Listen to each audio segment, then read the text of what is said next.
You're a liability, not an asset. I know it's a little spicy, but this is true.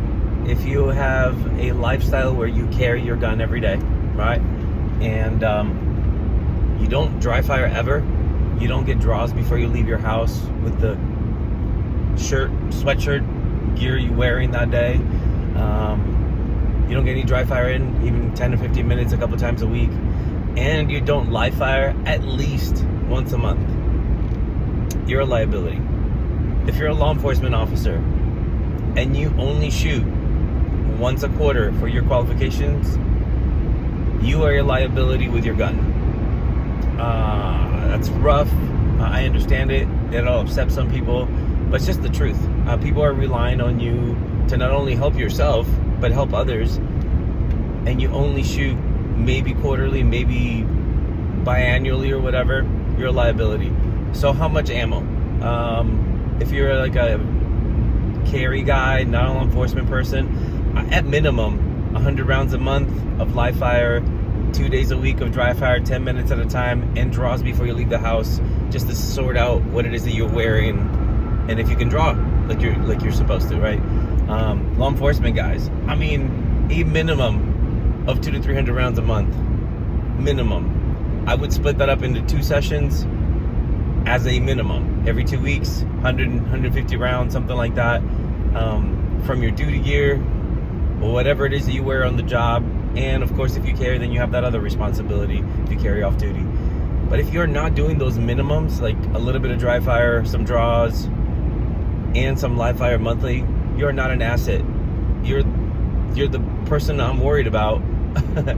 When something goes down, I mean, yes, worry about the criminal and try to take care of the problem. But if something goes down, everyone's concerned about your inability to do work because you are not used to delivering work. So if your training strategies are not up to date, if you don't train on the regular, you're a liability, not an asset. If the last time you took a class or updated your strategies for how to train accuracy as speed, if the last time you took a class was years ago, if you've never taken a class, you've never read a book, you're not keeping up to date with better training strategies, you're a liability, not an asset.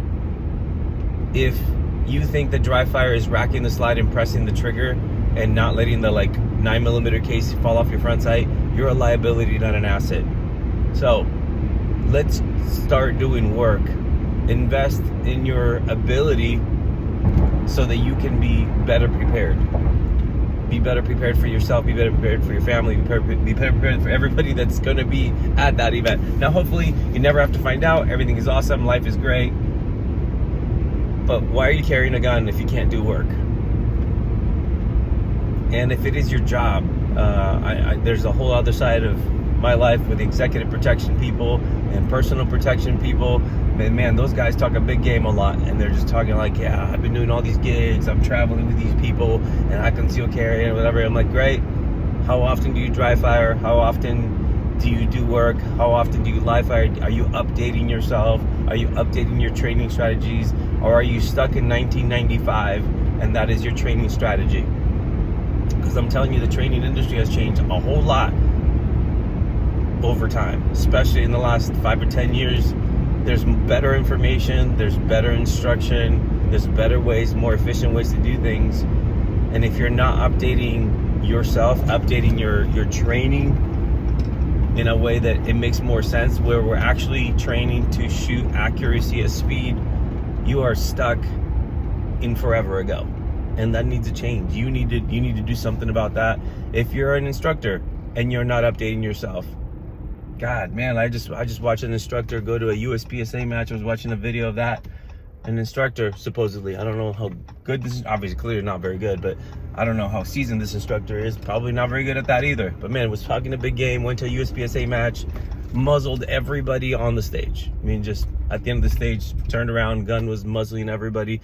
The range officer yelled stop, the whole thing, and the guy has an attitude as he leaves with a loaded gun in his pants at a USPSA match, which is absolutely unacceptable in every way. Muzzling everybody is absolutely unacceptable. Leaving the match without properly unloading your gun, following the rules of the game, just right. If that's the kind of instructors that are out there, take a pause.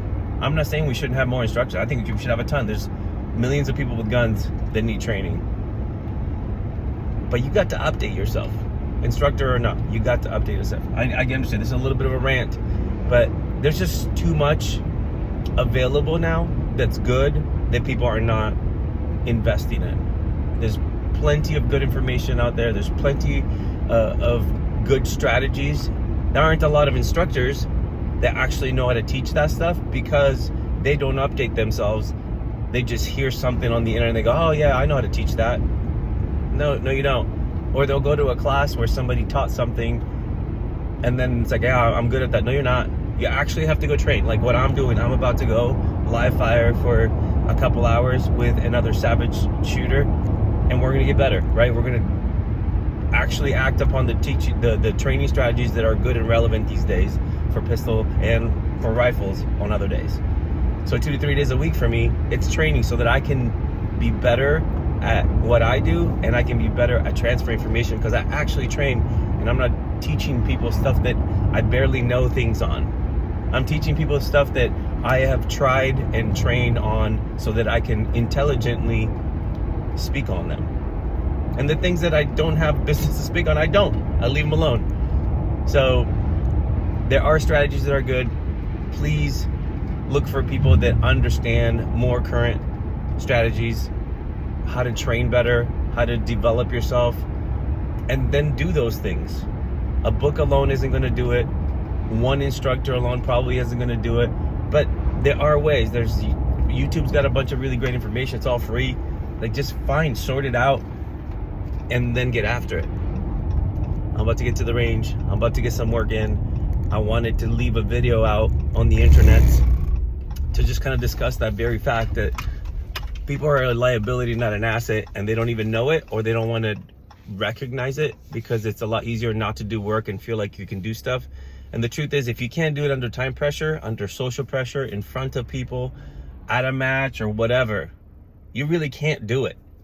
I don't need to know what you did on some day 10 years ago. I don't need to know what you think you can do on your sunny day, when it's 75 degrees, everything is awesome and nobody's like giving you any kind of pressure. No, do stuff in front of people. Do stuff under time pressure. Put yourself in a situation where you're likely to screw up and see what you can do. If you can do it under those circumstances, now we have a better opportunity to assess what we can actually do rather than what we think we can do, because those are not the same. Now I am hoping that I never have to find out from like a self-defense standpoint what I can do. I hope I can live my life just having done this to improve my skills as a great hobby, as a sport, whatever.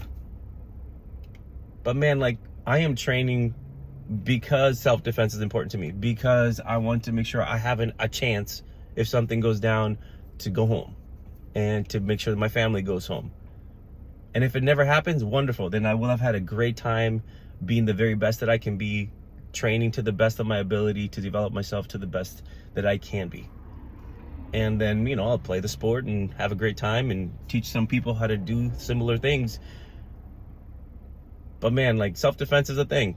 So anyway, I'm going to go train. You guys, please do something so that you're not a liability. Become an asset. Do some work. Get your draws before you leave the house, especially like concealed carry people and law enforcement officers. Get some draws in. When you suit up, get some draws in. Do a little bit of live fire every month. Do some dry fire every week. And then be able to do something. Because your performance, like we hear over and over again, performance depreciates, right? Under pressure, under stress, under anxiety. I totally understand that. Cool. So we want our performance to be so high in training that when we start depreciating or we start falling off of that, we're still doing good work. All right, guys. I know this is kind of long. If you stuck in there this whole time, you're probably an asset, not a liability.